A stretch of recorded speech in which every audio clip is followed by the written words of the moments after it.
What is up, friends? Happy Juneteenth.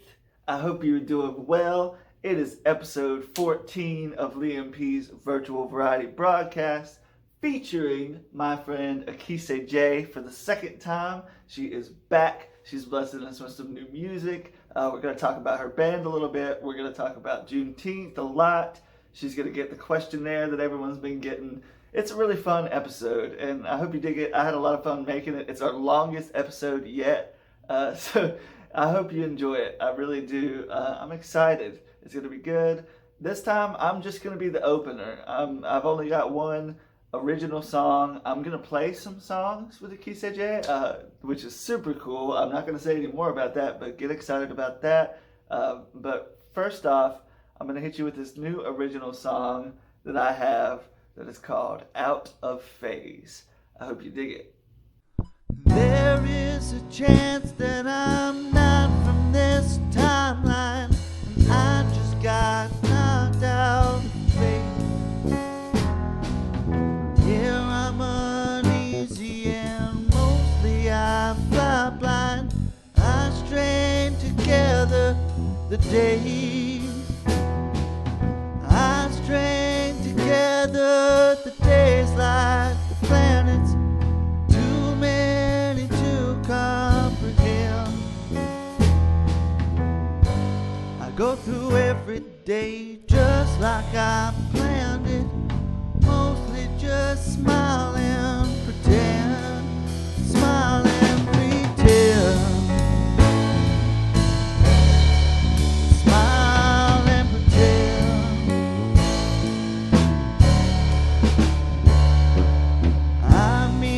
Morning with no expectations, confidence in my own peace. I built the monoliths and signaled the universe, hoping to find some relief. I string together the days like the planets, too many to comprehend. I go through every day just like I planned it, mostly just smile and pretend, smile and pretend, smile and pretend,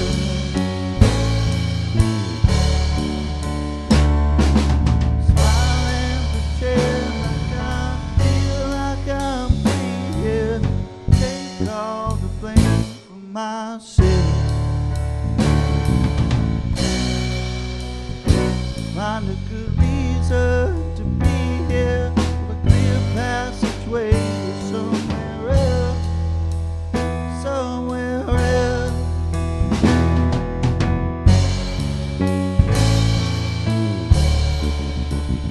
Somewhere else,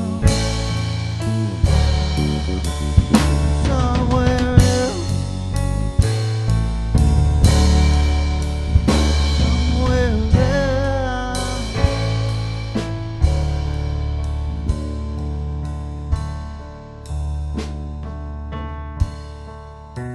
There is a chance that I'm not from this timeline, and I just got knocked out of phase.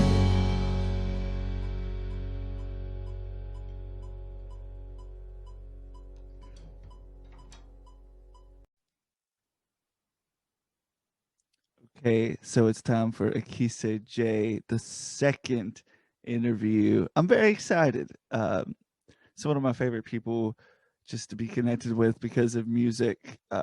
Such a cool lady, such a badass. Let's do it. Let's talk. You're wearing the shirt. You're wearing a cool shirt. Let me see your shirt. Yes. Oh, I love it. Yes, like I have a couple. So this is my second Jackie Vincent shirt. Yeah. Yeah, I love her. That's so cool. How did you? I have to ask because I randomly stumbled upon her. I was at a Gary Clark Jr. concert and when she was opening, and I didn't know about her. Yes. Yeah, so that's how I discovered her. How did you find her? I'm just so So curious. I found her, let's see. I found her during the pandemic, and Okay. she was during the pandemic, and she was doing her videos like online, and Yeah. everyone kept sharing it, and I was just like, who is she? Oh, Who is she? So I started just looking at her videos, and then my uncle was sharing, then another friend was tagging me in her videos, and I was just like, yes. So then I was just like, yeah, it I like started. this. It Yeah, started. man. And so I ordered Perfect. merch. I Yeah. ordered merch from her, and it wasn't the merch that I got wasn't supposed to be until like July. Uh-huh. So it ended up coming 2 days before we were playing the blues festival. I was playing the blues festival with the Phoebes. Yeah. And so I wore one of the other shirts You there. did. You did. Yeah. And she saw it and she gave you She guys a saw shout it. out. Oh, that's She so did. cool. That was crazy. Yeah. Yeah. What a moment. Like, yeah, that's awesome. I was so like, I'll tag her in just so she'll see. And she was like, oh my goodness, you guys Yeah. wore this to a gig? I was like, yeah. She was like, oh my goodness. Yeah, that's I was so like, oh cool. my goodness. Yeah. Yeah, she's really humble. Like when we saw Yeah. her, she was just like this out of this world presence on stage and like super Yeah. confident, super in it. But then you talk to her or you interact with her and she's just like this most down to earth person you've ever met. So Yeah, super she's cool. definitely seeing her online and how she's like very attentive to responding to people and be like, Yeah. hey, you guys, and she seems like really cool people. Yeah, Definitely. absolutely. Well, hey, thank you. Hi. Hey, thanks for being here. Thanks for doing this. Thank you for having me. Good to Yeah. see you again. Good Now to see see you, you. but Yeah. when I take Yeah. off my glasses, I won't be able to see you. Oh So yeah. it's good I'm to the same see you. way. Yeah, good to see you. This is cool. So I mean, we have a Phoebe's episode coming. You Yes. swooped in and saved the day and said, "I'm going to take this whole episode and do it." And we've done it. We've put some cool stuff We together, I did think. it. Yeah, I'm excited. I really am excited. Me too. And I'm gonna be drilling. I'm putting this together tonight and tomorrow, so I'm just gonna be all about it, and it's gonna be all the fun. It's gonna be so good. Same. As soon as we log off, I have to set up everything and send the final things to you. Yes. And I'm actually going to be in this shirt, so that'll be great. I love that. That's awesome. That's cool. That's kind of a behind the scenes moment to tell everybody that yeah we're still working on this show, even though no, that's how it always goes. Still working on it. Yeah, if this were my job and I could just only do this, it would be done like so quickly and so efficiently, but it's just like squeezing stuff in between stuff and working with schedules, and it's crazy. Yes. Well, see, I'm not even sure because I'm a procrastinator by nature. So I'm not even sure I would have everything like done and ready. It would just be, I try to meet deadlines. So if the deadline was early, I try to meet deadlines. So if you're like, I absolutely have to have it at this date, I try to meet deadlines. Yeah. I'm just late and bad at everything, and it's fine. No, it's fine. No, see, I have no room to say anything. Yeah, that's me. That's okay. Well, yeah, I'm glad we're on the same page there, and I appreciate you working with me. And we it's a joint effort in that aspect, I guess. I appreciate you having me again. Like this is great. And what we've done, I was telling somebody the other day, out of this world. Oh yeah, so I'm so excited. I had no idea what to expect. even getting started, like even at the beginning of this week, I had no idea what to expect. So now it's just like it's feeling good. It's awesome. Yeah, I'm ready. Well, let's talk about songs. Okay. All right. So, in no, I don't know how I'm going to put these, how I'm going to order these yet, but I think this is the order. So I want to talk first about Dr. Doctor. Okay. I have a reason for that. The first reason is, so like the beginnings of our being musicians and working together was this EP that you did. Right. Experimental Phase Volume 1. Right. But this was also a single before that, right? Question mark? It was. Yeah. Yes. So this is one of the ones that I did not play on this song, and so Right. like this is one of the first things that I heard that was like my introduction to you, and just made me think that you're just a badass, because you are. I mean, this song is so cool. Okay, first of all, I have to ask, who did this song with you? Like, who recorded on this original song? So originally, back in 07, it was 07.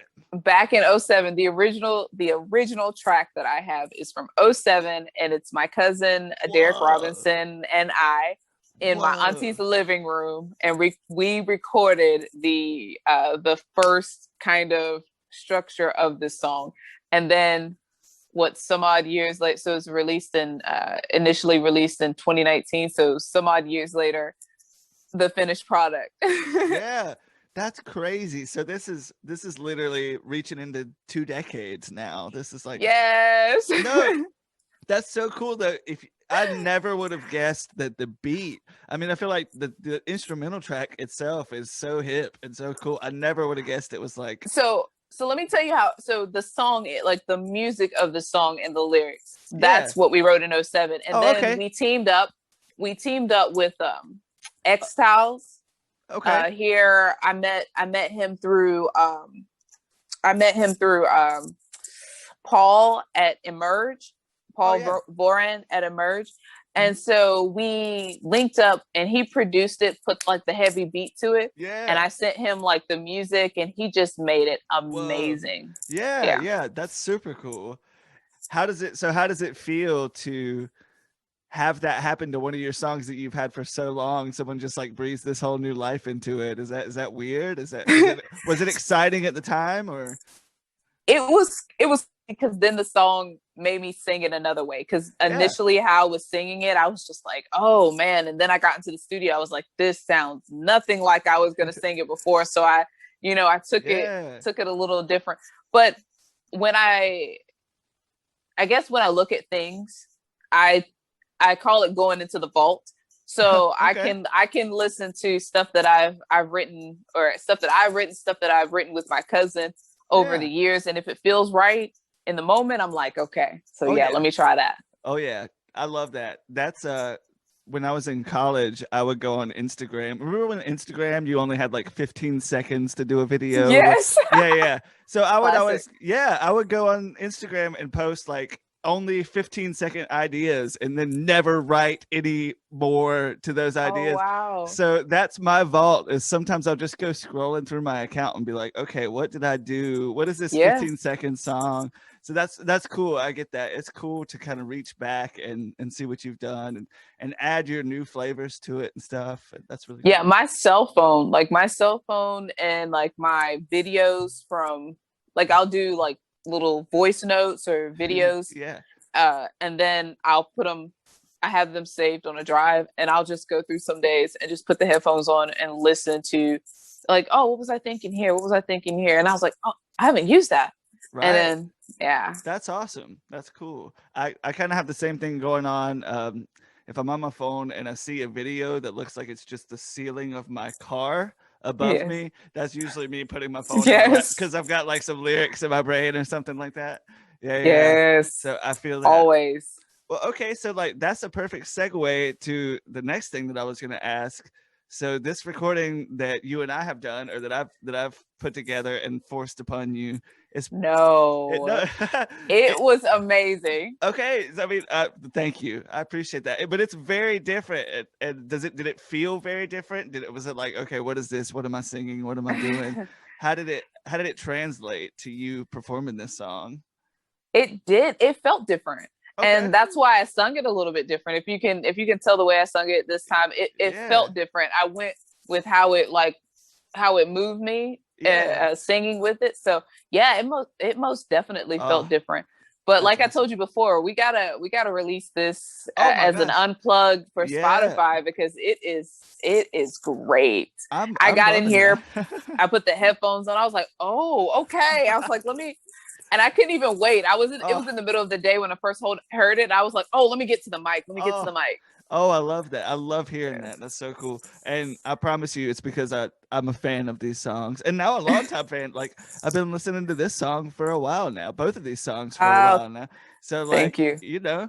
I felt like they were in great. It was pretty cool to go back and play these again and like mess with these again. And I was surprised with the other song that we did from the same record, just how much I remembered. I was like, oh, like Yes. I played bass on this song. I You love this did. song. That What am was I doing? you. That Yeah. was you. So yeah, so I get it. I mean, that's been really cool. So thank you. I'm glad that you dig it. No, thank you, because I got it. I was like, oh, this is, I was like, redone and reimagined. I was like, oh, Yeah. I put the headphones on. I was like, yep, I can groove to this. That makes me so happy. I tried to make it like a curveball, but not anything that was gonna blow your mind. So Listen, I'm glad it worked if out. this is just the curveball, I would love to see what's gonna blow my mind, because I was in here like, oh my goodness. All right, I guess that's the next phase. We'll just take it to the limits. Yes, keep going. Okay, so my only other question about this regarding this is Experimental Phase Volume 1. When is Volume 2 coming? Is it Oh gosh, I am trying my best to get Volume 2 out before the end of the year. Oh, and I'm trying my best. Yeah, no. I mean, I was just kind of wondering if, like, when you finished this record back in the day, did you already know what was going to be on Volume 2, or were you leaving this? Yes. Oh, okay. So here's the thing. I actually have a whiteboard over here over in this area, and I wrote what was going to be on Volume 2. But the music that I've written since then, now it's going to change. So now I have other things that I want to add to then put on Volume 2. Yeah. So I knew there was going to be a Volume 2. I knew there was going to be, because I did the first couple songs and I was like, I have more stuff. I need to do something else. Yeah. But then like COVID, everything was uncertain. And I was like, okay, I'm not going to put anything out right now. Right. And then we finally got back to normal, and I was like, let's kind of get to, let's kind of before the end of the year. So I'm trying my best to get it before the end of the year. Cool. If not before the end of the year, then the beginning. I am working on some stuff with Fuchsia City. I think I told you before. Yeah. Yes. Cool. And so dudes. Hopefully, they are awesome. Yeah, hopefully that'll come out and kind of have everybody's attention if I need to extend the EP. Yeah, no, I understand. And hey, that's why we do stuff like this, right? I mean, you just got to keep that content flowing. Yes, always.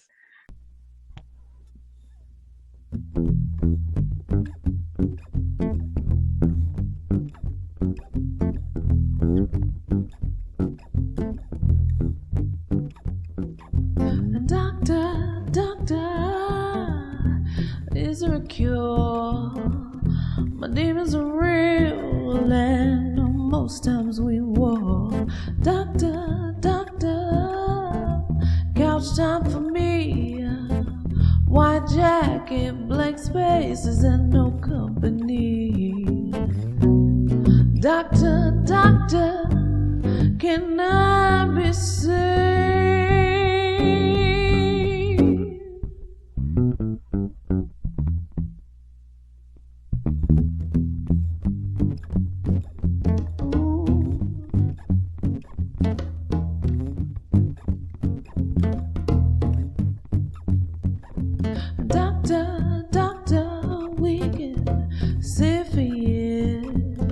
Prescribe me something for stoicism and fear. Doctor, cure me today. My fiends won't leave me alone, and my angels won't stay. Doctor, can I be saved?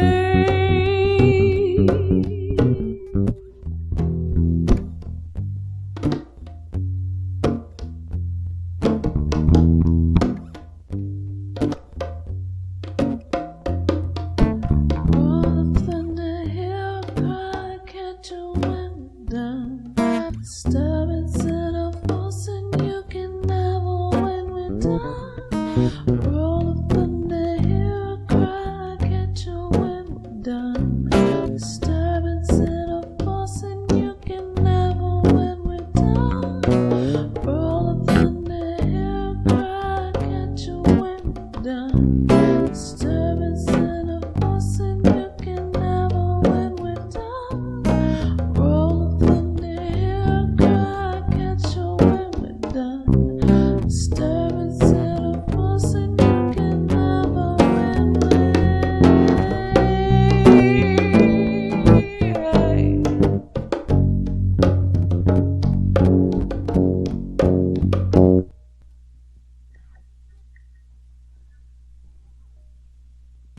Doctor, doctor, there's blood in my past.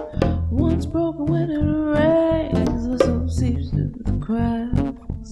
Doctor, doctor, tell me, what do you think? This is getting out of hand, my pieces when I drink. Doctor, doctor, can I be seen? Doctor, doctor, can I be seen?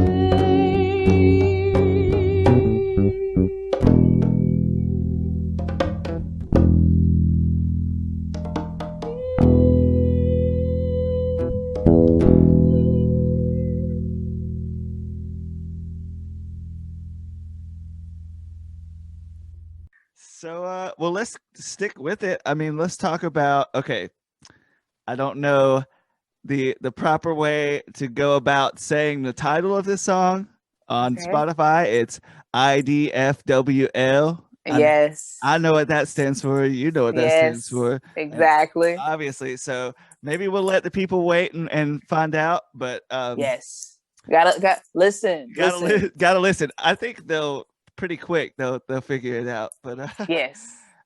so like as I told you at the beginning of this week, although I've been listening to Doctor and I feel like things are changing in my brain, but this is like been one of my favorite songs. I have a North Carolina playlist that I always listen to, and this is one of the ones that always comes on, and I'm like, yes, I love this song, and I loved playing on it. I love the bluesy, funky, drifty sort of vibe that it has. Yeah.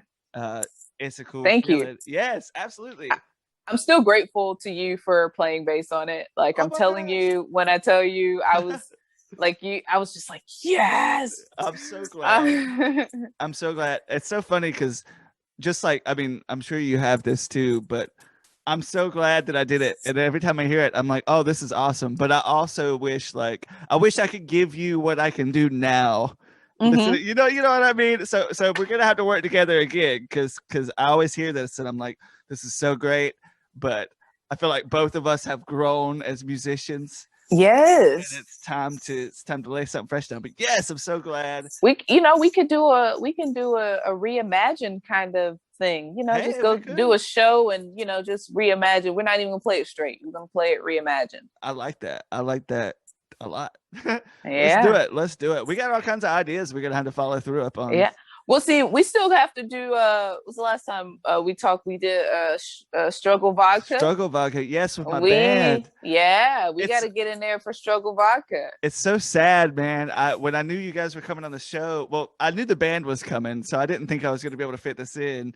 But when it became a solo episode, I was thinking about that. And my drummer is in Puerto Rico. And I know I had promised that we would do it with the band and with you. And my drummer is literally not in the country. So I'm just like, oh, I can't do it. So soon we're all going to have to get together and do a recording of that. And because I mean, if I can ask the band if we can merge your band and our band and do a funky Struggle Vodka, Oh, that would be crazy. When the band comes on, we can definitely, make it happen. That would be so cool. And our drummer's in the country. Yeah, exactly. That's very true. But yeah, I mean, we're gonna have to all get together and do something cool for sure. Maybe a Phoebe's and Nerdy Blues show somewhere sometime. That would be crazy. Be super cool. I had to make that happen. We have a lot of buddies in Durham. We haven't really done Raleigh, but we've done Durham. So maybe we can pull some strings and meet you guys halfway and that would be great. That would be so great. Play a show something. Yeah, but anyway, I'm gonna leave all this in so the people are just listening to us like trade it. No, but it's all good. IDFWL. I'm gonna not use that title. It's very wordy when you say it out loud. It looks good and then it's like, oh, okay. This song pretty much makes you seem like a huge badass. That's the vibe that I'm getting. that's the vibe that I'm getting from this song. So this song was actually this song, I want to say it's kind of a love song. Yeah. But it's more saying that I want what I want. and Okay. if it's not you, then I don't want anything. Yeah. So that's the premise behind it. I like that. There's always this like, we kind of, especially with relationships and stuff, you build up these walls, you go through this junk and you build up these walls, and then there's like the one person that comes and screws it all up. And I feel like that's this song is like, you're singing about that, but there's this person that's like, well, if it's you, I'm all for it, or whatever. Yeah. So that's cool. But if it's not, I'm just like, yeah. Hey, I mean, that's cool. Not everybody can say that. I mean, some people are just always boots on the ground, looking for love and looking for somebody in all the wrong places. So listen, right. That's actually, I feel like that's a gift and a curse. Yeah. I've not had that problem thus far in life. Uh-huh. However, I have met,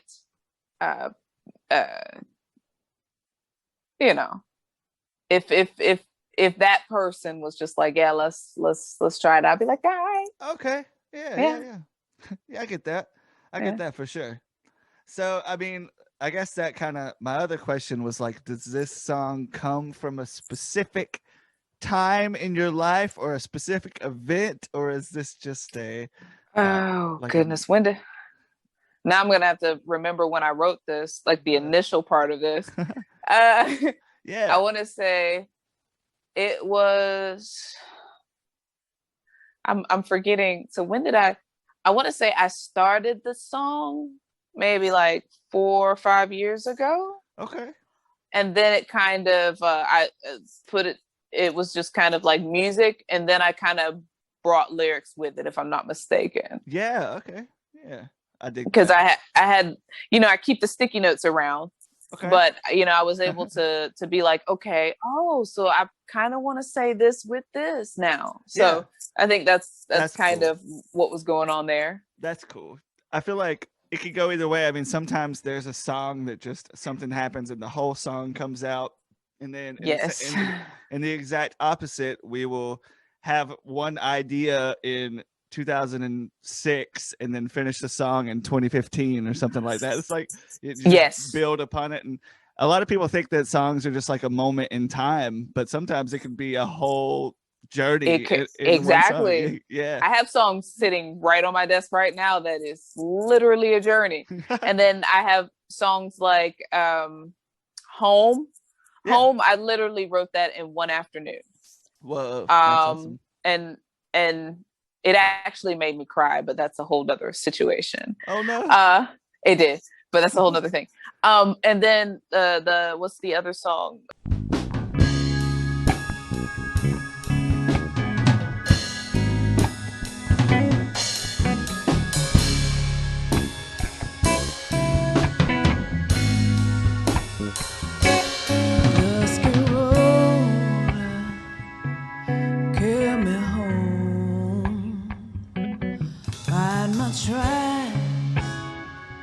While I carry the slow, wipe my face and lay me down, rest my heart, and the soft ground.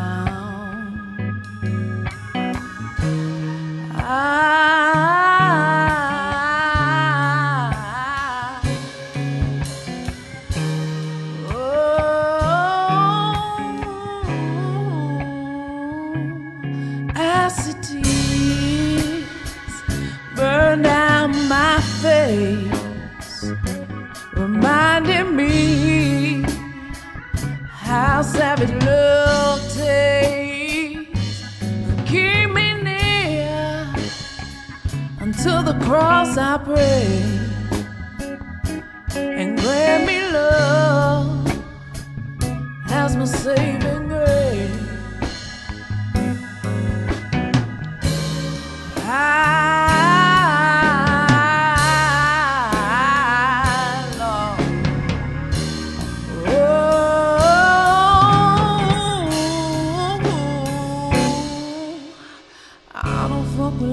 Like I should, and I should, 'cause I want you. No, I don't fuck with love, and I want for you. I don't fuck with love and I won't unless it's for you. Oh, I don't fuck with love, and if I do, then I'll only do it for you.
Hey.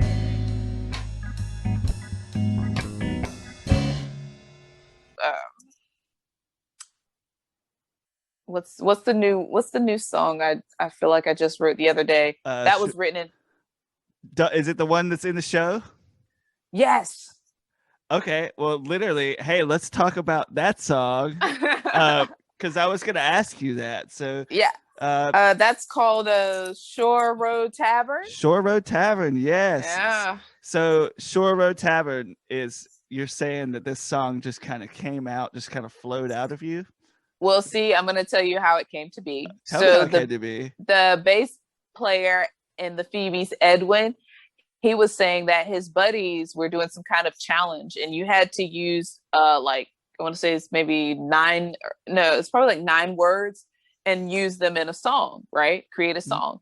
And I was just like, challenge accepted. Yeah. And so I was like, I literally sat here to see if I could do it. Sent him the song, I want to say in probably like 40 minutes. Okay. And sent him the rough draft, and I was like, yep, that's, I like that. Yes, cool. That's so cool. I like it too. I really do.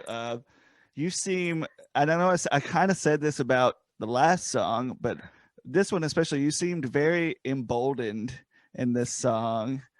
Yeah, that's definitely the vibe. I mean, this is like, yes. This is yeah, it's like I'm gonna find me one man, and then I'm gonna find me one more. Yeah, okay. I mean, talk about saying what you want.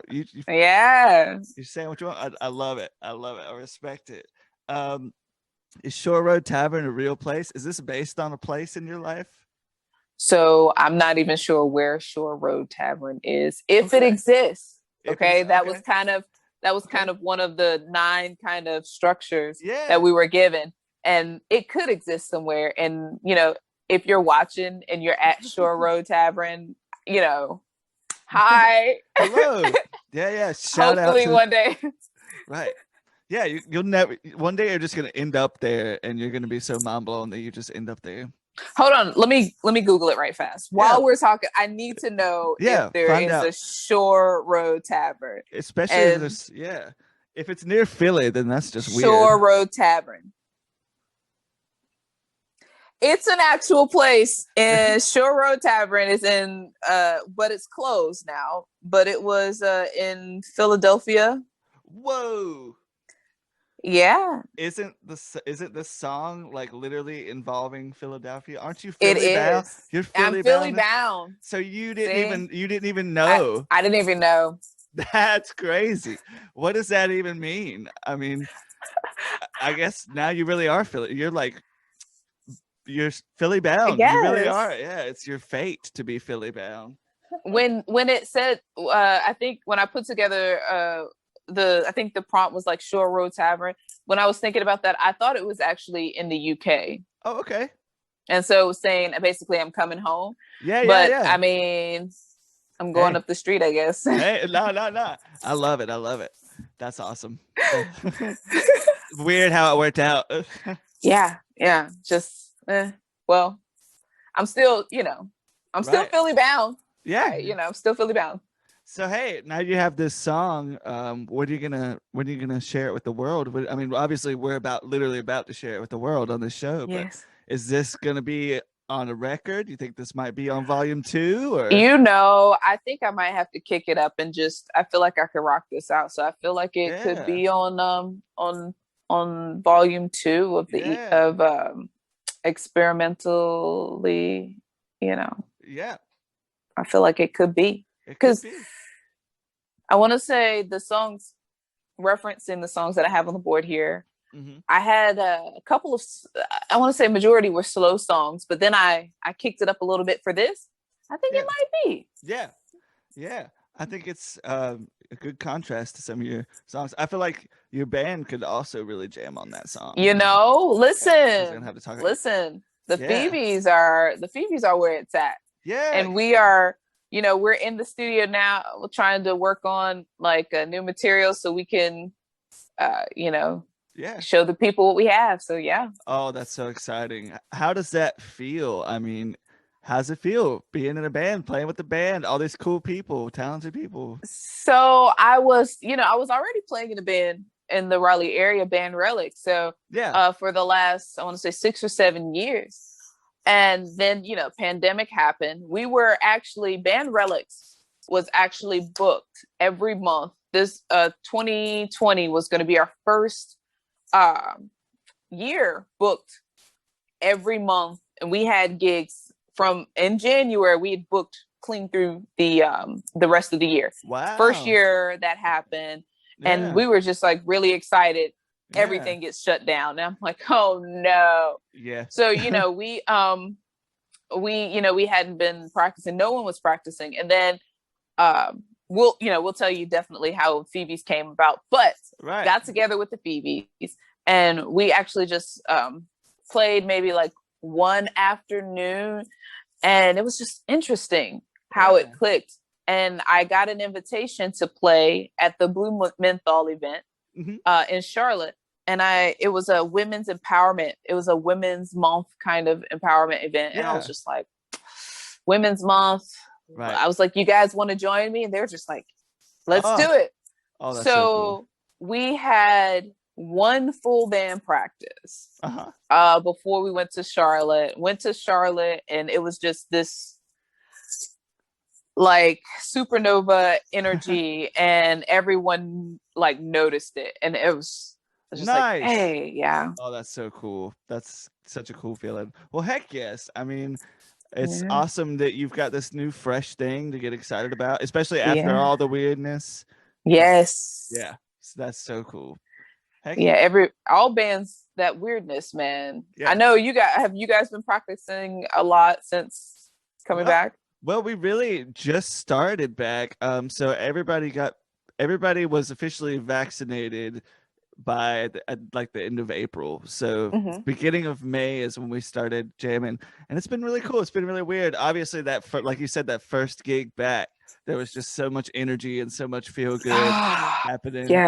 Yeah, it's been really good. And I play a lot of like duo gigs with my bass player, and we've been doing that since we were 16. So it felt really weird not doing that, and getting out and doing that too was also just really cool. So it's you feel it different, because I know that first gig back, I was like, it was just like everything. I was like, I miss it. And so I know the initial song, getting on stage, I was like, am I gonna remember it? Am I gonna feel like am I gonna be anxious because I haven't left the house in so long? So I was so nervous. So nervous. Like normally I'm nervous, but I was so nervous that first song. I was just like, what if I mess up? Like, am I gonna be like, I've been in the house for a year? And then after the first song, it was just like it was like riding a bike. Exactly. That's exactly how we felt it too. It's really cool. And I mean, we went through the same thing. It's just like after watching, not only after not playing gigs, but watching all the gigs that you worked for go away. That's the hard part. And you're worried that you're not going to be like relevant when you come back and start back. And so that's been it's all felt a lot better than I expected, for sure. Yeah. And a lot more natural and smooth. So that's good. I'm so glad to hear that it's feeling good. It is. And then with the pandemic, a lot of people, and yourself included, doing the virtual shows, right? Mm-hmm. And I could not get into it. I mean, maybe this is TMI, but I was telling my therapist, I was just like, listen, I miss the stage. I don't know what's going on here. I miss the stage. I miss getting out there and transferring energy with the audience. Yeah. And she was just like, well, try the online thing. I was like, it's not the same. No, it's not at all the same. I can't feel the energy. Yeah, exactly. I mean, that's really what even started all of this. Is I was doing the live stream shows. Yeah, and I remember. And that's just like, it's not a show. Like, it didn't feel like putting on a show. It didn't have any of the satisfaction of it. I wasn't making a whole lot of money, so I did this thing that's like so left field that I'm not trying to make this into a live show at the Ritz in Raleigh. Like, this is a totally different thing, and it'll always be a different thing. Yeah, and I had to do that because I just could not do the live streams anymore. It just felt like, I've used this term for a year now, but it felt like playing in a vacuum. Like, you're just like, or under a microscope. It's so weird to look at the screen and to watch people like, so and so just left your live stream. I was like, it's crazy. And then you see the comments. You have to read the comments while playing, and then it didn't seem the same. No, at all. It felt more like an audition or something like that. Yeah. Weird. Yeah. It was very weird. I told her, I was like, I can't do that. I'll just have to be in like, I did a video occasionally, but I was like, I'm just gonna have to wait till everything opens up. And then in Charlotte, that first thing back, and we were transferring energy with the audience. Like, people stopped, while they were walking to come and watch us. Yeah, that's cool. There was like the little trolley van or whatever. Yeah. Like, people were singing along on the trolley van. It was great to see people out and about again. It was great. You can't ask for anything better. And you know that there's only more cool stuff to come. Yes.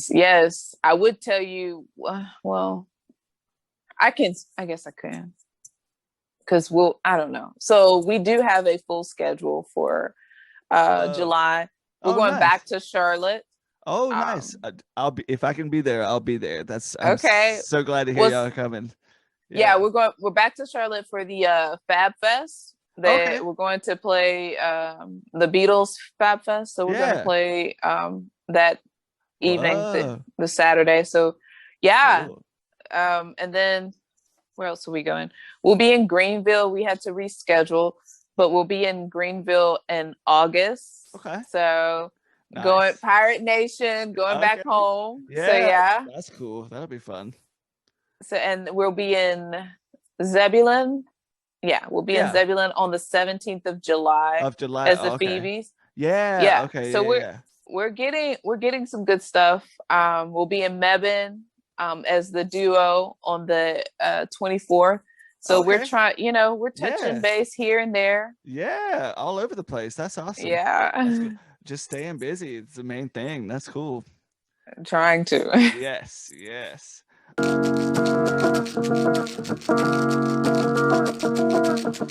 Goodbye, Shore Tavern, I'm feeling bound. I'm gonna leave my problems right here in this old town. And yes, I found a man, and I'm gonna find me one more. And if they don't like it, they ain't gonna see my ass no more. Oh, Kensington, wise man of old, did your hangover bless you with dreams of gold? Tits up and heaven bound, from whiskey and cocaine. I swear you look like hell yesterday, you day.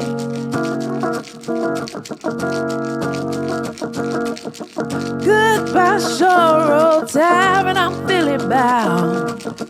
I ain't gonna leave my problems here in this old town. Yes, I found a man, and I'm gonna find myself one more. And if they don't like it, they ain't gonna see my ass no more.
Well, okay. I do want to talk about Inside of Heaven. I think I'm going to put that. I don't know if you've watched. I don't know if you've really watched any or watched any of the episodes from this season, but I've been doing this like questionnaire type thing. Okay. So we're gonna get to that too, and we're gonna get to Inside of Heaven. But I do want to talk about Juneteenth. I mean, we're doing a Juneteenth episode. We can't ignore. I mean, we got to celebrate. There's some cool. I guess there's some cool stuff happening this week. Specifically yesterday, I guess, involving Juneteenth. Yeah, so it's now a federal holiday. And it's been a state holiday in certain places, right? But not never here though. We've never really. I don't think we had the state holiday. I don't think we had it. So that's cool for this area to be doing that. Yeah, we got a federal holiday. Yeah, I mean, personally, I felt we could have done something a little bit different, but I feel like it would have been, I guess, better to submit a police reform bill or anti, like they did the anti-Asians bill, to do like an anti-African American hate bill, which is quite interesting because I had to read through that bill. Okay. Because I wanted to know what it actually said. And come to find out, it basically just listed all the ways that Asian Americans have contributed to this country during the COVID-19 pandemic. Mm-hmm. Based on the census, how many dollars Asian Americans have put into the economy and ownership in the economy, and listed different doctors and, Asian American contributors to America. Right. And I love that they did that. Yeah. What has not gone unnoticed is the fact that I guess a bill was not passed to highlight African Americans in the same light. Exactly. Being that the contribution to this country has been, on the backs of African Americans and, and slavery. Like, the wealth of this country would not have been so if slavery didn't exist, which brings us full circle to Juneteenth. Exactly. Whereas it took 2.5 years for everyone to get the message that slavery had ended. Right. And it's almost ironic that the holiday is literally the day that was 2 years late. Like, we're celebrating that we were late. We were celebrating that we were slacking. That's that is crazy. So even after, everything was going on, like, people didn't want slaves to know that they were indeed free. Exactly. And then, so it is worthy of celebration. Right. Across the board, hands down. Yeah. At the same time, I feel like the energy for a bill that could be tangible to what we need in present day could have been brought forth to highlight contributions of African Americans. The $1.2 trillion that African Americans, per the census, put in annually, right, to the economy. Right. So I feel like stuff like that could have been presented to create a bill, because we're still, I don't even think, has the lynching bill passed yet? Or, you know what I'm saying? Oh, yeah. Exactly. We're still trying to figure out if it's actually a federal crime or if it's actually a hate crime to lynch people in 2021, which is what, I'm saying? If we could actually figure out some of these things that are affecting Black people, African American people in this country in present day, I felt like that would have been better because, Juneteenth, we're going to take that off if we want to celebrate it anyway. Yeah, exactly. I'm totally with it. I mean, I've been hearing from just watching the news and watching people talk about this. There's this whole thing of like, nevertheless, we're still going to celebrate. I mean, we're still going to be. Yes. But so that's cool. But there's definitely so much missing from this holiday. And it's just kind of a, I don't know. It's a nice thing, but it does feel like a lack of effort for sure. Mm-hmm. I feel like the one good thing that is coming from it, at least from certain people, and it's like me included, the fact that this holiday exists, people are asking questions and they're looking into it. I mean, a lot of people had no idea what Juneteenth was, so now the average person. So it's cool that they're looking at the history, but I feel like we should want them to be looking at the now and what Black Americans are contributing now and doing now. And I mean, we need to involve that just as much, for sure. Yeah, we shouldn't forget history because it is important with Juneteenth to discuss how states are trying to do away with critical race theory, and we need to educate our children and adults now, because I've literally had people that I went to school with in high school completely unaware of the atrocities that happened during slavery and whatnot. And I think one of those people were like, well, what am I supposed to tell my children? That all this race stuff, what am I supposed to tell my children? I was like, they didn't do anything. Tell them that their ancestors did A, B, C, and D to other ancestors of other people.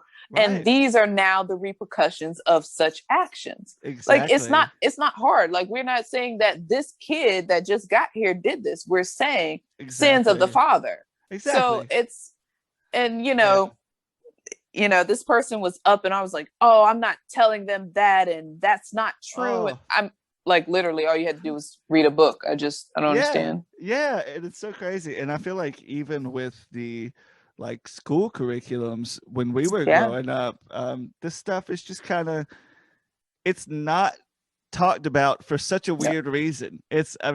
We should just be able to say, these were our ancestors. This is the terrible stuff that they did. This is what we learned from that. But instead there's all this like weird shadiness about it. I mean, just be transparent, just learn from it. Yes. Well, see, if you have no knowledge of your past, you are doomed to repeat it in the future. Exactly. And that's one of the things I may not, I don't know if you've seen what is it called? Final Account. It's the Nazi final account of what was going on in Germany with the Holocaust. Oh no, I haven't. If you get a chance to see it, absolutely, like definitely watch it. Okay. One of the things that kind of ties into what goes on, it's two things I want to acknowledge. Yeah.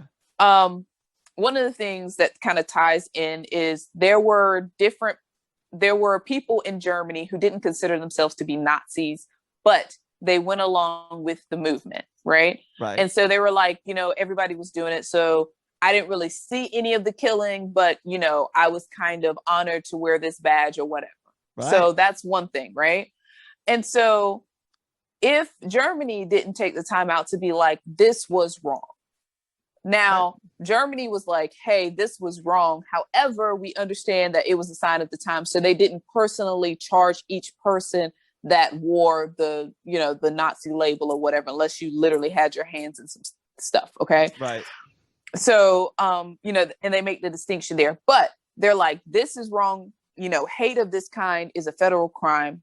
We don't do that here. We've done that. We know that. Yeah. That's where Germany differs from America. Exactly. America is proud of the fact that they enslaved people, they were racist for a time period, and they dwell in the fact that they are proud of it. And Absolutely. So they're just like, no, we're not going to make it a federal crime to hate people. We're not going to make it a federal crime. If police officers want to kill people of this color, whereas we see it's a abnormally, like a percentage, that's fine. Like it doesn't matter anyway. But if you look across the scope, even if we're taking race out of the equation, right? If you are protecting the general public, there's no reason for someone who's supposed to protect the general public to kill the general public unless there's a life-threatening situation, right? Exactly. And even in life-threatening situations, we've seen that they have used, the knowledge that they were given in training, right? Right. To then de-escalate the situation if they want to. If they want to. And so that's where it all kind of ties into where America, I say we because I'm an American, we are not sorry for the atrocities that happened under slavery. We're not trying to be better about it. We're not trying to seek to be like, hey, we're not trying to seek forgiveness or make amends. Right. We're not doing anything to try to make amends for what happened in the past. And then we're just like, oh, well, we're just going to cover it up and we're not going to teach our children. So that's why you get to present day and you have children talking about, like build the wall. Yeah. Why are you 9 years old talking about building a wall? Exactly. It just doesn't make sense.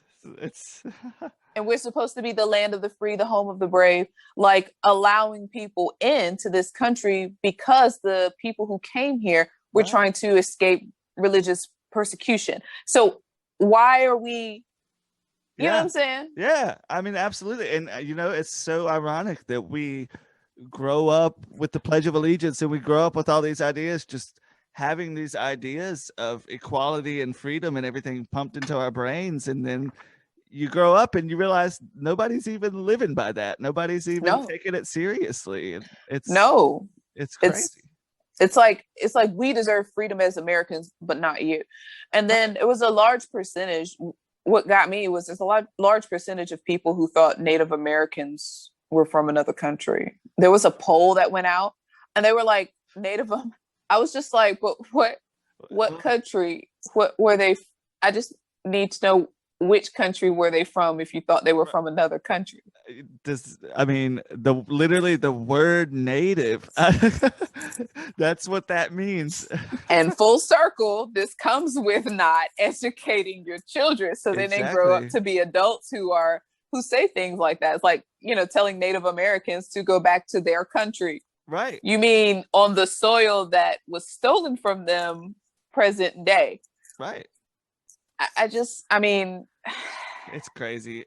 And it's really cool that at least we're kind of growing up in a time where like stuff like this is happening and everything, but you can't look around and not acknowledge that the next generation of all of this hate is still being created, and it's Oh, still, yes. still being fed, and it's still being flourished, even at young ages. And I Yeah. mean, that's the crazy part. That comes from, I think that comes from making up your mind before you've listened and before you've learned. And well, that, and we teach, like, as the previous generation, we teach children to hate. Like, children don't grow up and think, hey, build the wall. right. In our actions and the things that we say, and they trust us to lead them. And next thing you know, they're spitting out everything that we're saying, like, hey, build the wall. Like, we don't trust this particular race, or this race is this, that, and the third, or this race is lazy. Right. And, but without telling them the history. For example, like, it's been like a notion that, like, people of color are lazy. You need to pull yourself up by your own bootstraps.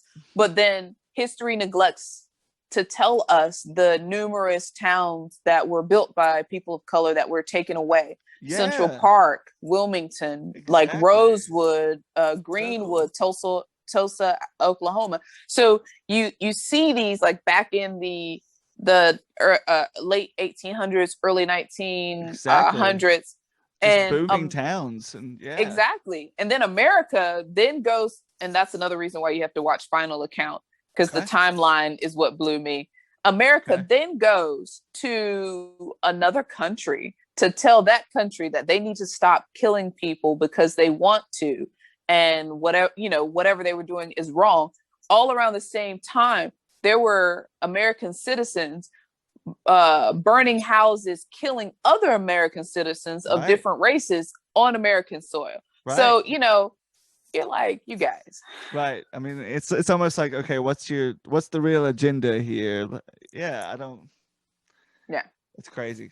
So, but I mean, there's so much to talk about, and there's so much to reflect on. And so I guess maybe that's one of the most exciting things about Juneteenth being a national holiday now is, I mean, we're ignorant people like myself and more so are going to be asking questions on this day, hopefully from now on. And hopefully that just keeps pushing it just feels like obviously things should have already happened. This is the real answer, but it still feels like things should be moving a lot faster than they are, and a lot stronger than they are. It should be, but with what you said about asking questions, right. I remember years ago, her name is Georgia Me, from Georgia. She said this. I went to one of her shows. She said this: it's not about knowing, it's about seeking to know. Okay. Yeah. So, if you're all about asking the questions and you want to know, or you're all about reading the material or seeking it in a book, or, like, hey, could you give me a book to read so I'll know more about this? It's about seeking to know. Exactly. And man, I hope more people continue to want to do that about this and about everything in general. Yeah. It seems like we're going in this weird direction of people it's not cool to learn anymore, and it's not cool. I don't know where they got that from. It's crazy. I'm excited to be a nerd. I'm excited to learn about other people and other cultures and other. Yeah. So, I mean, hopefully that is a short-lived trend, but I hope so too. Yeah. And I'm glad someone else gets that. I hope I'm not rambling craziness, because no, it really does feel that way sometimes. So I hope that, but hey, my lifelong goal is to be a student. I don't want to ever outgrow learning. Well, and I think we as musicians especially are kind of lucky that as a musician, you're never going to be the master. You're never going to be done learning. You're not. Right, You're exactly. not. You're not. So, I mean, it's cool. We have that to apply to life. And I guess other people don't. I mean, there are people that do this, and this, and then by the time they're 30, they're doing what they're going to be doing until they're 80. But that's still no excuse not to learn in some ways and expand yourself in some ways. So I hope Exactly. I hope we keep pushing that, man. I hope it becomes cool to learn, becomes cool to talk about this stuff. And for so many Yeah. people it is. It's so Yeah. that's cool. At least we don't have to grow up in silence. That's Right. yeah. So absolutely. Well, hey, thank you for talking. I mean, it's so funny. Like last week I had a stand-up bit about cargo shorts on this show. And now we're having like a real life conversation. I love that. I think that's so cool. I wish I had, and there's really no excuse, but I wish I had good excuses to talk about this stuff all the time because it feels good. So shout out to I mean, yeah.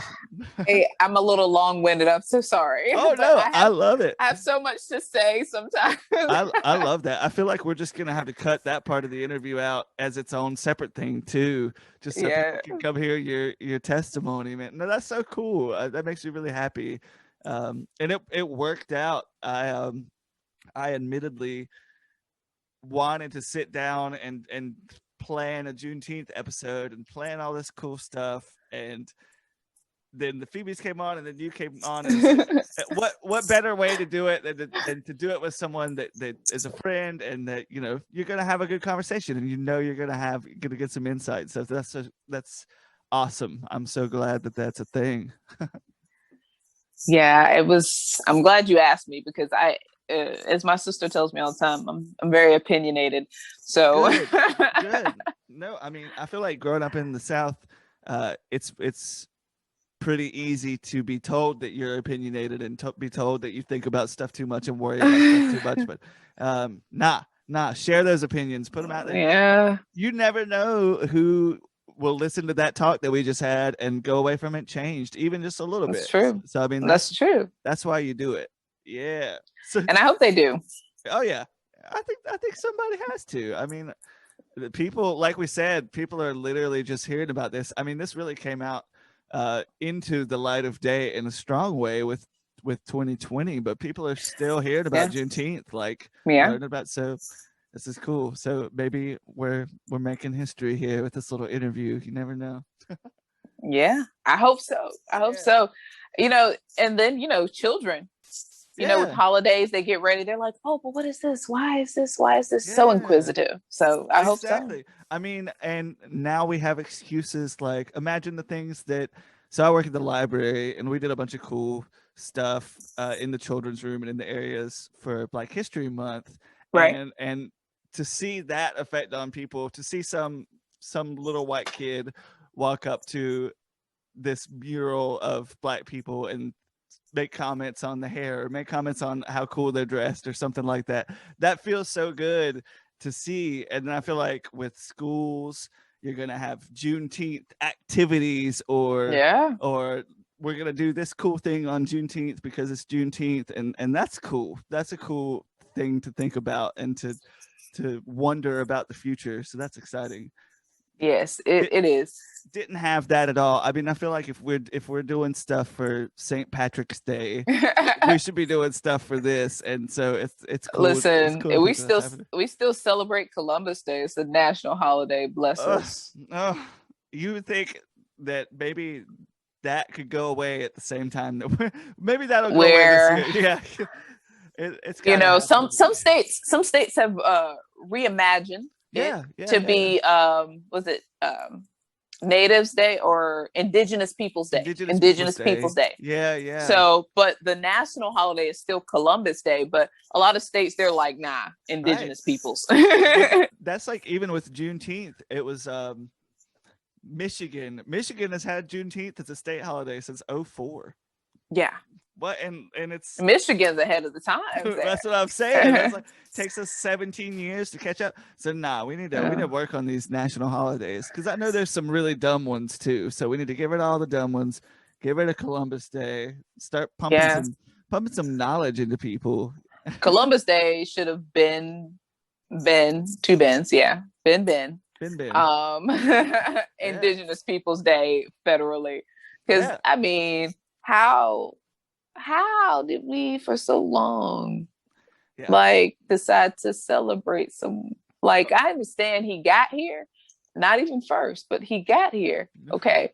Right. But then we're celebrating the stealing of a nation. Yeah. In a sense. So. And Christopher Columbus, even if you would like to ignore everything that he ever did, he wasn't even an American. Like, literally, what's the point? What is the point? and then didn't he end up here getting lost? Wasn't he supposed to be somewhere else? He was going to India. That's where we that's how we got the term Indians, is he was going to India, came here and called these people Indians because he thought he was in India. So we also should probably stop saying Indians. Well, I try to make sure I say Native Americans for and then for people from India. Yeah, absolutely. Yeah. I try to make sure. Still kind of and I'm still kind of embarrassed I work at a college that literally our mascot is the Indians, and they just not every year students just beg like, hey, can we change this? But the rich people that are forking out the college money, they're not on that boat, and it's just so sad.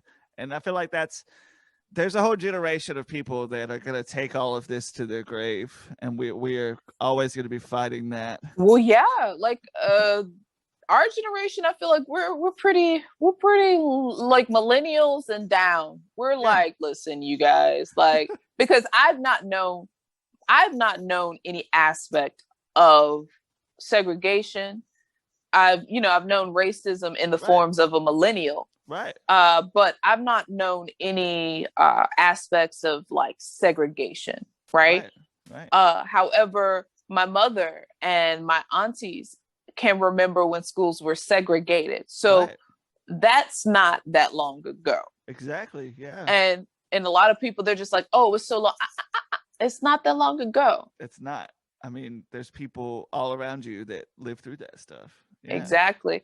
I remember my great-grandfather. I remember hanging as a child with my great-grandfather. My great-grandfather was a sharecropper. Okay. Whoa. You know what I'm saying? That's just so wild. Exactly. Exactly. So, it's not that long ago. No, it's crazy.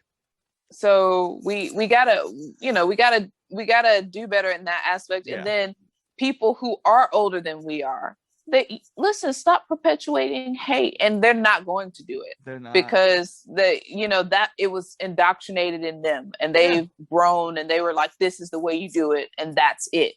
Right. But just stop. Just give it a rest. Yeah, just give it a rest. It's just a way, and I mean, I feel like once you're old, it seems like also just a waste of energy. Like, why are you doing that? Why are you worried about it? Just go be old and go chill and go read a book.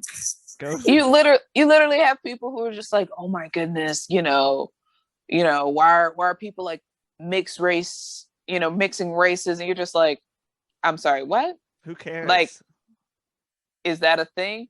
Right. It's just like with with it being Pride Month, everybody's just, you have people, they're just like, oh my goodness, people are like gay. You're like, our generation is like, and we're so like, and there's but the other generation is like, oh my goodness, you can't do that. You're like, it's not really that big a deal. No one cares. It doesn't hurt us personally. Like, they just take it, literally gets them inside of their souls. It's like, why is this? They're like, they can't do that. You're like, oh, why not? They are, like, literally they are, like, just let them be like, are they in my house? Right. You're like, no. So you mean that they can't do it in their house? They're not supposed to do it in their house. Okay, y'all tripping. Like, because I don't care. The thing is, it's like, those same people would not want anybody telling them what to do with their time and with their lives. And I don't understand. Yes. Yes. I mean? That's actually what's really crazy. Like, they don't want anyone telling them like where they can go with. And prime example, as it comes full circle, there were people protesting the pandemic for having to wear a mask. And I cannot wait to tell the generation that doesn't remember what happened. We literally had people who protested to wear masks in order, like, not even forever, it was to see how everything was going so we could get a handle to lower the numbers, and then we will move forward. We had people protesting wearing masks. Yeah. Not only did we run out of toilet paper, but we ran out of sense. We ran out of just everything was gone. Yeah. We were in a dark. There were people protesting so people could go back to work to give them a haircut or dye their hair or do their nails. And my first question was like, sis, where are you going? Yeah. Everything's closed. You need your hair and your nails done you need a haircut to do what? Sit at the house? Nobody's going anywhere. Exactly. Yeah. I don't get it. It's so funny because you're excited about talking to future generations. Literally just talking about it a year later feels so crazy. Like so crazy. It just feels so weird. Yeah, I don't know. We lived it. We lived it and saw it, and we're just like, this makes no sense.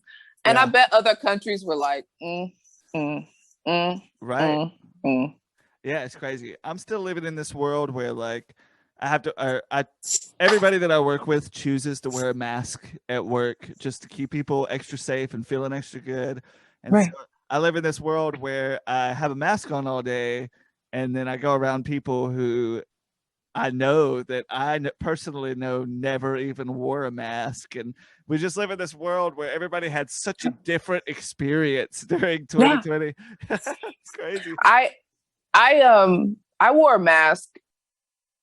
I'm trying to do better when I'm outside in open air, but I feel more comfortable with the mask on just in case. Like I'm vaccinated, but then I have older family members. Like I went for Memorial Day, we cleaned the graves of our ancestors. Oh, wow. And that's cool.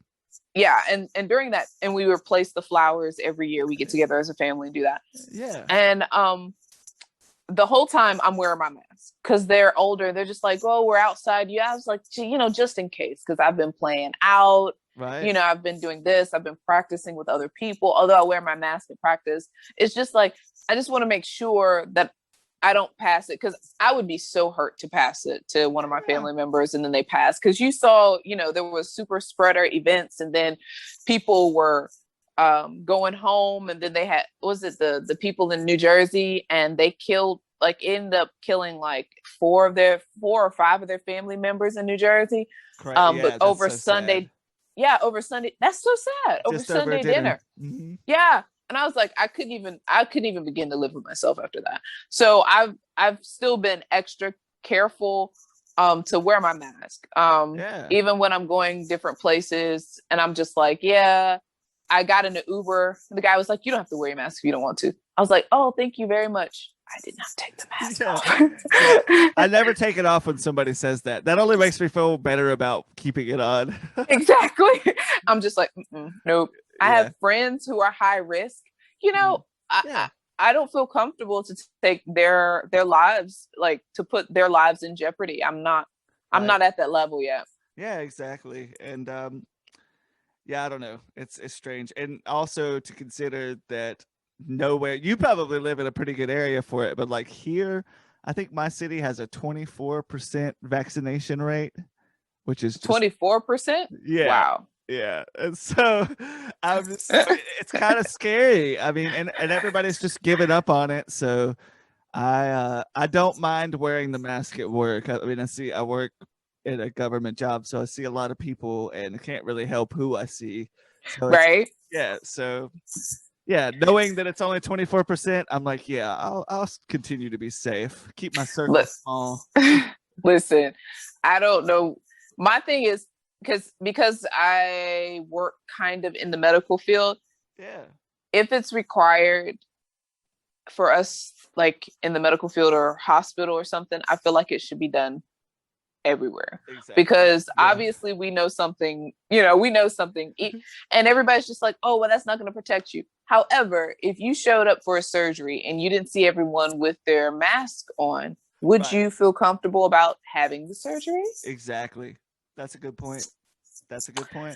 So, everyone became a mask connoisseur and knew so much about masks and what they were doing, what they weren't doing. And you're just like, but if you showed up to have surgery and no one was wearing gloves and no one was wearing masks and it wasn't a sterile field, would you still feel comfortable? That's such a good point. That's crazy. Yeah, you should literally have been the person on the TV making that argument.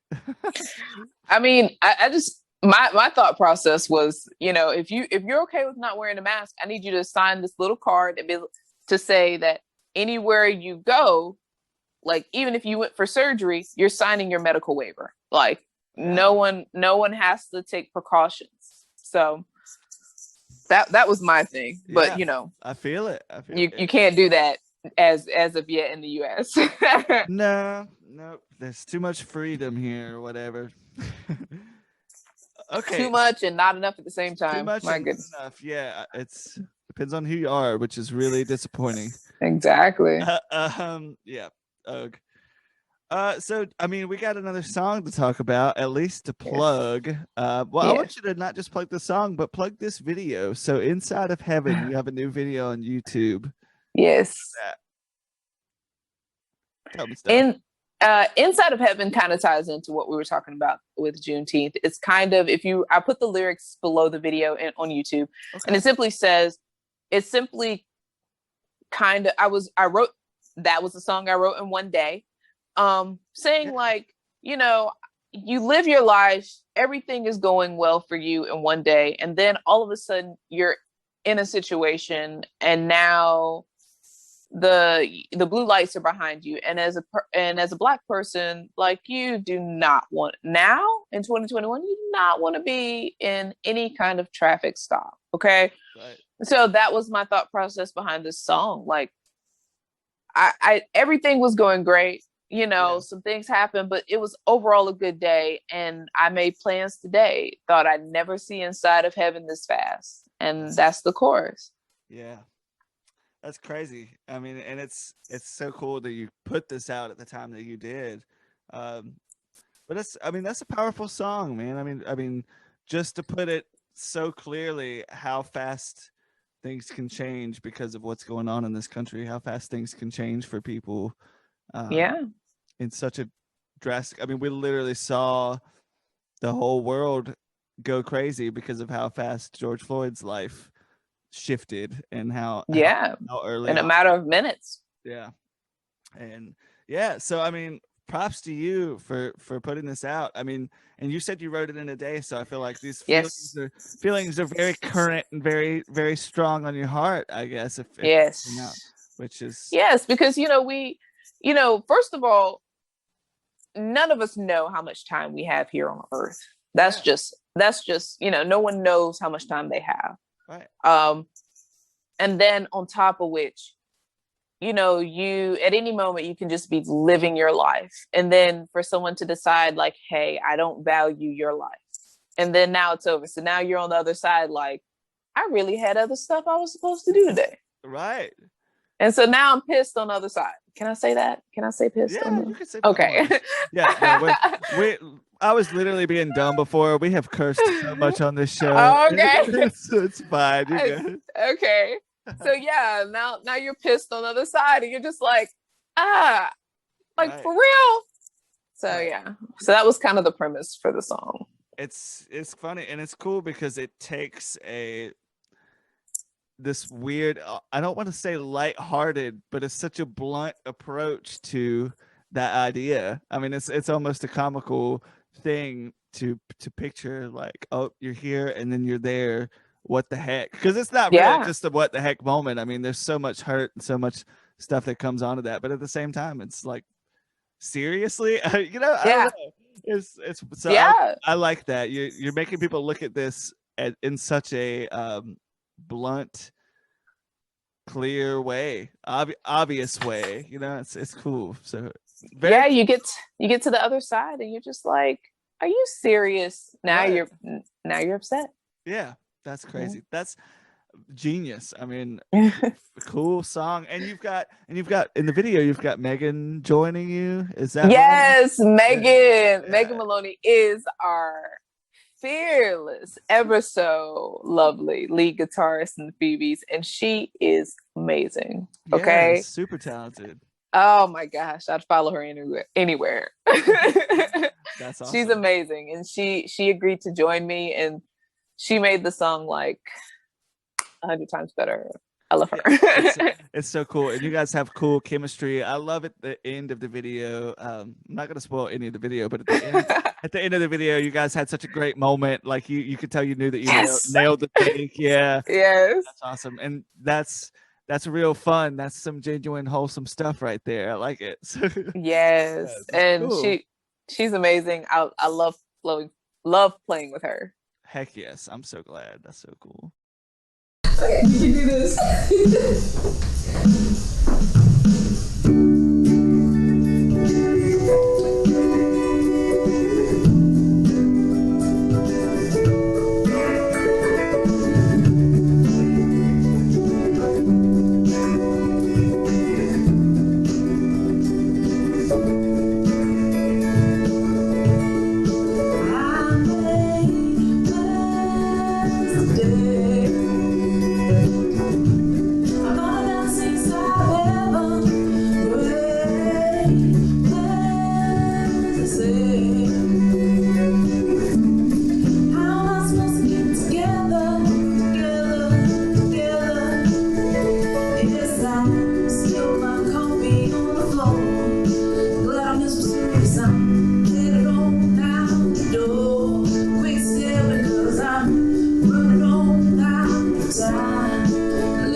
We're gonna do this thing. I don't know if you've seen any of the episodes from this season, but I've always done at the end which actually you're going to be fancy.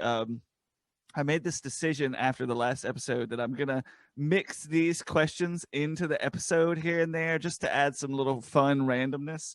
All right. Yeah, but I've got 11 questions here, and they are hard-hitting questions. I always tell the guests, like, these are going to be the questions that make all your fans hate you. They go too deep. It's just not good. It's not good. No, they're questions that are gonna let people know just exactly who you are as a person. So are you ready for those questions? I mean, people find sooner or later, so why not? Exactly. Okay, first question right off the bat. This one's intense. What is your favorite beverage of choice? Red wine. Red wine. Oh my gosh. Well, now we got to talk about red wine. So do you have like a region? Do you have a favorite kind of red wine? What are you into? Most of the time it's normally a Cabernet or Merlot. But yeah. Nice. I respect it. I'm into Spanish reds. You should get you some so there's the De La Mancha red wines of La Mancha region of Spain. Check that junk out. I highly recommend some Spanish wine. They know what they're doing. Yeah. I always take wine recommendations always. Heck yes. Well, there's your new. I'll send you some good bottles. There's a Harris Teeter like a block away from me, and they have a phenomenal wine section. So I'm just all about some wine. Cool. Heck yes. That's a good answer. And everybody's answer has been so different. That makes me happy that yours is red wine. I'm into that. Okay. So that's a big question. Now people know. Now they know about it. This one is really going to be a tell of what kind of human being you are. Okay. This is your choice. Car or SUV? SUV. Okay. Can I ask why? What's your defense? Say what? I'm sorry. I have a Great Dane. Oh my gosh. Well, yeah, you absolutely. Unless it's driving its own car, yeah, I think an SUV is probably your only option. Nice. Okay, that's a good excuse. Everybody else has been like, yeah, I want to haul my gear around or whatever, but you've got a Great Dane. I feel like that's a living, breathing excuse. Yeah. Okay. This one's hard. This one's abusive. So I'm sorry in advance. Okay. What, in your opinion, friend, as a musical connoisseur, what is the best decade for music? That is abusive. Gosh. Yeah, that's not fair at all. It's not. Okay. The look on your face when I asked that question, I could just tell that you were angry about it. That's funny.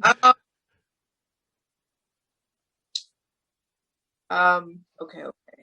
You have to make a decision. You're gonna have to make a decision. Make a decision or strongly defend your lack of a decision. Oh, strongly defend my lack. Ooh. But I mean, you got to convince me that there's no answer. No, I don't know. You should give us one. I don't think anybody's refused to answer this question. I had Asaph on and he refused some of my questions, but I think everybody's answered this question. Isn't that funny?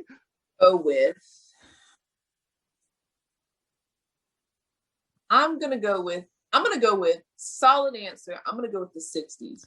Yes, I knew you were gonna say that. I'm sorry.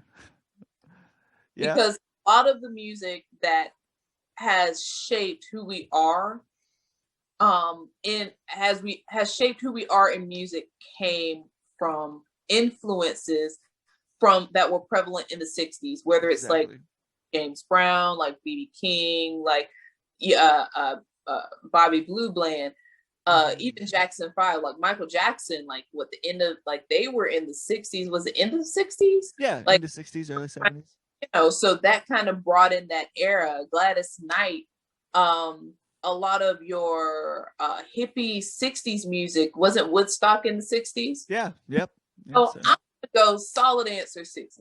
That's a very solid answer. And you're right. I mean, no historian will argue that the 60s didn't lead to everything that we're listening to now, because it's literally like, Yeah. Everyone was alive. You get the earlier influences of, like your Otis Redding, all of your early your everybody. I feel like everyone who gave contribution was alive in the 60s. I'm gonna go. Yeah, and absolutely, good choice. I haven't given actually I did give my official answer, but what's your? I don't remember. You'll have to watch the last episode. I actually don't remember. But I'm always leaning towards the 60s because if it wasn't for the 60s music, I probably wouldn't be listening to good music at all. So, yeah, exactly. Listening to good music, like the influences from what was going on, like produced like other music. All the music, yeah, absolutely. Pretty much everything can be traced back to some genre back then. Sweet. All right. So I'm back. Another question. This one, people are going to judge your answer on this question. And you're just going to have to muscle through that. I mean, this will probably change a lot of perspective on you for some people, but I already know the answer to this, and you've already kind of alluded to the answer, I think. Cats or dogs? Dogs. Yeah. I knew that was coming. I mean, obviously, if you are living with a Great Dane in your life, you are a dog lover. I love this guy. Yeah.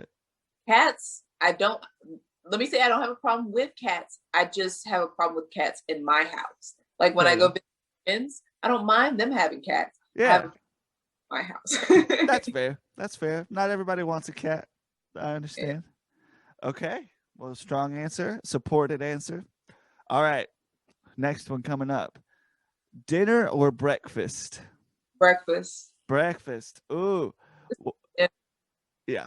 If if I have to choose, breakfast for dinner. Ooh, yes, absolutely. I agree. The food just hypes you up, gives you energy. It's good stuff. And it's you can have steak and eggs for breakfast, steak and eggs for dinner. Exactly. Eggs are a good thing. People should eat eggs. I'm new spokesperson for eggs, I guess. Okay, this is a fun one. So this is the best question to ask a musician. What's your favorite sport? Favorite sport? Yeah. It threw me because I thought you were going to ask a musician question. Right. I asked the exact opposite of a musician question. Now I'm thrown. Okay. Here's gonna be to watch or to play. Either way, that's all you. Okay, I have a two-part answer. Okay. To play, I prefer volleyball. Oh, nice, fun. And to watch sports all the way. I'm gonna go solid MMA. Whoa, okay. I respect that. So, yeah, and MMA is like, I mean, I know it's been around, but MMA is happening. MMA is kind of taking over a little bit lately. So that's a hip answer that you got right there. That's cool. Hey. So are you one of these people, you might not be this into it, but are you one of these people that thinks that boxing is dead and that MMA is like the future? No, I don't think boxing will ever die. Yeah, I don't think so. You know what I'm saying? Boxing is you can't use your legs. You have to use, you use your legs to move around, but there's no other. You can't throw anybody to the ground. There's no other help. You got to exactly. Okay. Yeah. And so I mean, there's a level of skill. Like you can't lift your leg. Like with MMA, you block, you grapple, you do whatever. Yeah. You have other options. No, boxing, you have the one and the two. Either you move or you get handled. Right. That's a good point. That's a solid argument. Next time I hear somebody bring that up, I'm going to just play this interview for them. They won't have anything to say. I love that. Okay, so this was fun. And I think about this. Some people that have been on the show told me that they've never really even thought about this. And I kind of respect that answer a lot. But maybe you've thought about it. If you had to move to another country, where would you move? If I had to move to another country, where would I move? Yeah. But I mean, hopefully in a positive light, like you're not being forced away, but you want to go to another country, where would you go? To live. So I'm leaving this country. I'm living in another country. Yeah.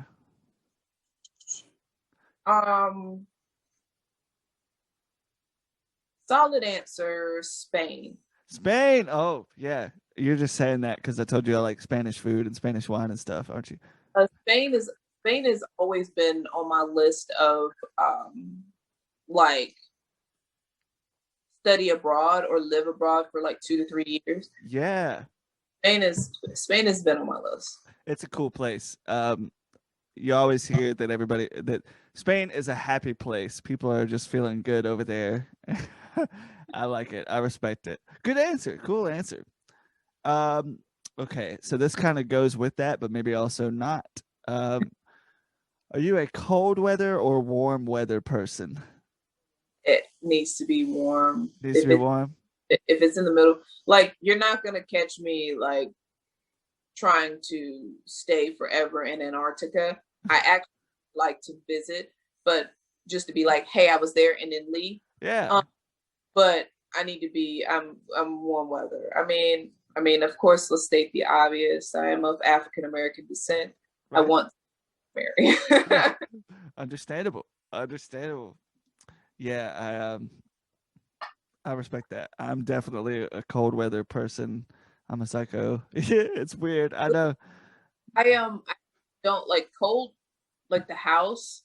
It's probably cold as it's ever been now because my dog is sick and I don't want to get too hot or whatnot. So it's actually on 71 and I'm literally freezing. That's crazy. I say I like cold weather, but I'm definitely also cold natured. I just like pile on clothes. Like I'm sitting in my home with dress pants and a dress shirt on. Like I'm a psycho. I'm that weird person. I have a husband who loves to do that. Like she wants to turn the air on or make it like ridiculously cold and then like put on blankets or like wear a bunch. I'm like, why? Just let it warm. Just let it freeze in the house. Some people like clothes, some people like blankets, but you got to conserve that electricity, save the planet. So I mean, sure. I'm kind of with that. That's a little excessive. Okay, here's a good one. This will tell people a little bit about you, I think. We'll get into your competitive nature, your good times. You got a choice: mini golf or bowling. Mini golf. Yeah. Or putt putt, as we say. What's your argument for putt putt? Putt putt. I feel like I have a little bit. I feel like I'm pretty solid with putt putt. A little bit more control. Bowling, unless the gutters are out, you know, the little shields. Yeah. Whoa. I respect it. That's an honest answer right there. So putt putt because you have a better chance of dominating the competition. Like that goal is, I'm gonna hit the gutters every time. I try so hard. Hey, that's fine. You know, one day bowling is an acquired skill, I guess. Okay, so we've got 2 more questions. Both of them really big hitters. I'm excited about the answer. So this is fun. When I start interviewing people that are like 1,000 years older than me or 1,000 years younger than me, I feel like this is going to be a weird question, but you and I are close in age, kind of. So this is fun. What is your, what?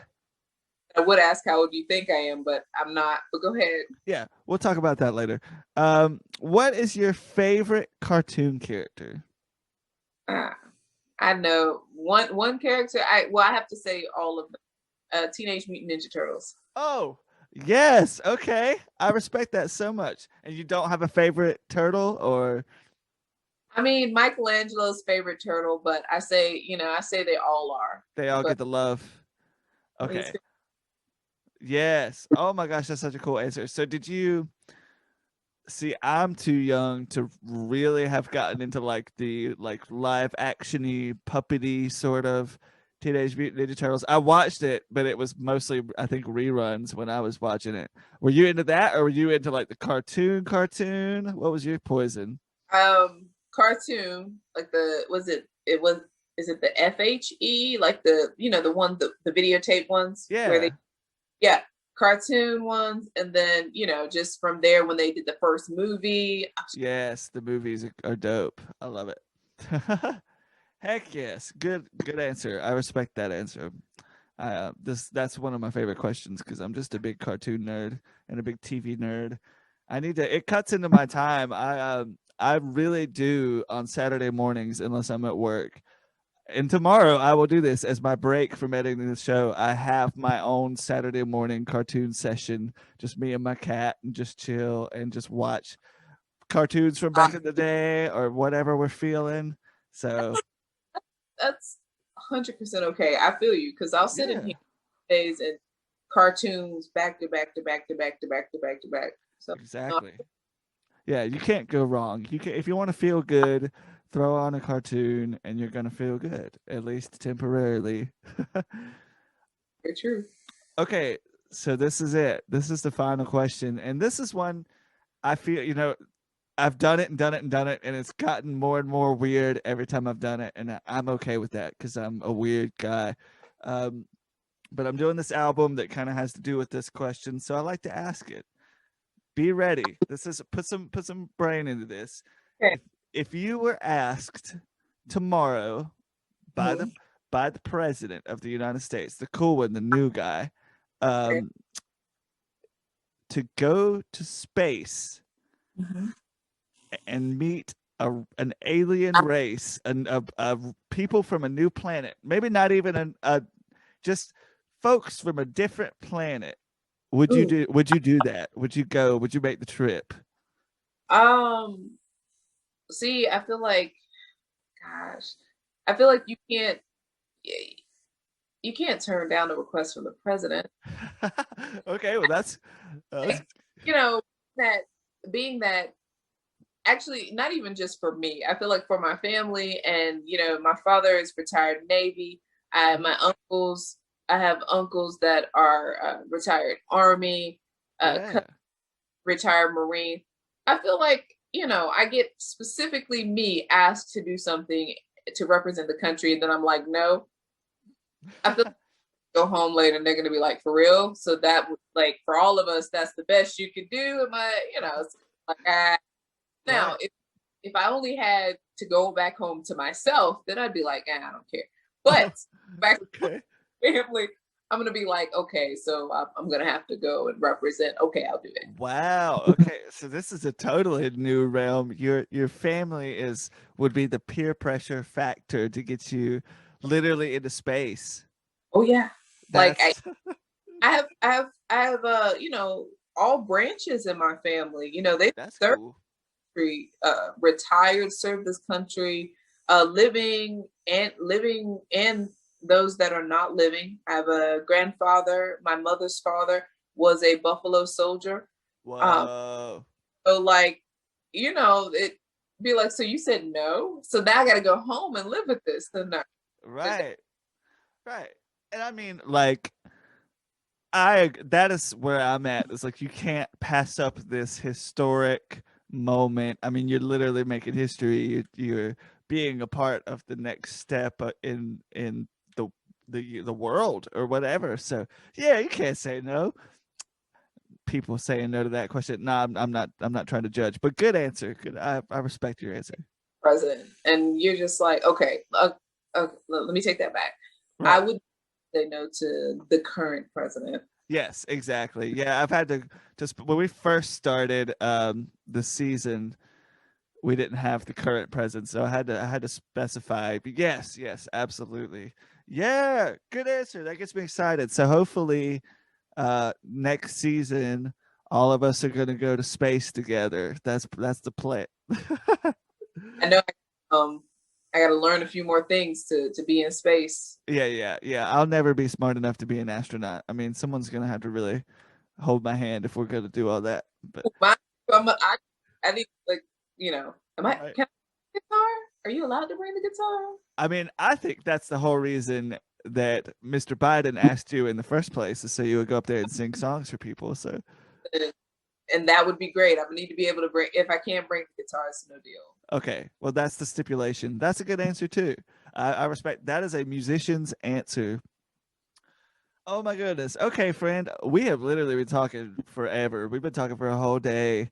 But it's been amazing. We've had a lot of good talks and a lot of exciting talks about your music. A lot of cool videos coming out of this episode. Yeah. So it's time. It's time for you to give your words. I'm gonna roll the red carpet out for you, and you're gonna give your spiel. What do you got going on? What do you got coming? How you feeling? What do you want to say to the world? Okay, I'm going to say that I have a lot of new things coming. So definitely stay tuned. Not only work with the Phoebes, work with Fuchsia City. My next project is not the end of this year. I promise you the beginning of next year. So be patient with me. Yes. And make sure you're, doing your part, whether it's wearing your mask or getting vaccinated or what, just make sure you're doing your part because we can't be shut down again. No. Thank you for putting that in there. Yeah. And your Great Dane is gonna feel better soon. We're all gonna send healing vibes tomorrow when we watch this episode. Yeah. So I had to fight with him to take his medicine, but he's laying right here. So Okay, good. Well, I think it's time that we wrap this up and you go to him. So just seriously, thank you so much. This was really fun. It was a good time. And yes. Thank you for letting me play your songs. I hope everybody that just heard them dug them, but yes, such a good episode, such a good time. Acisse Jay. Told you we gotta do the unplug. We gotta send that to Spotify. I'm ready. I mean, literally next week I will clean those up and we will start the process. I hope you guys enjoyed the episode. This was a really good one. It was a great talk and it was so much fun to make, and all the music that we made together, all the talks, all the questions were fun. It was just really good. So if you've made it this far, thank you. Thanks for listening and supporting. You're the best. Big thanks to Acisse Jay. I mean, just phenomenal musician. Cool things coming. Check out her. Check out the Phoebes band on Facebook. She's in that band. They are going to be here in July, so look forward to that. And guys, just have a good couple of weeks, and I'll see you back in 2 weeks. Hit up my Instagram, hit up my Facebook. We'll be announcing the guest here in a couple of days, so get ready, get excited. We'll see you soon. Thanks guys, have a good night.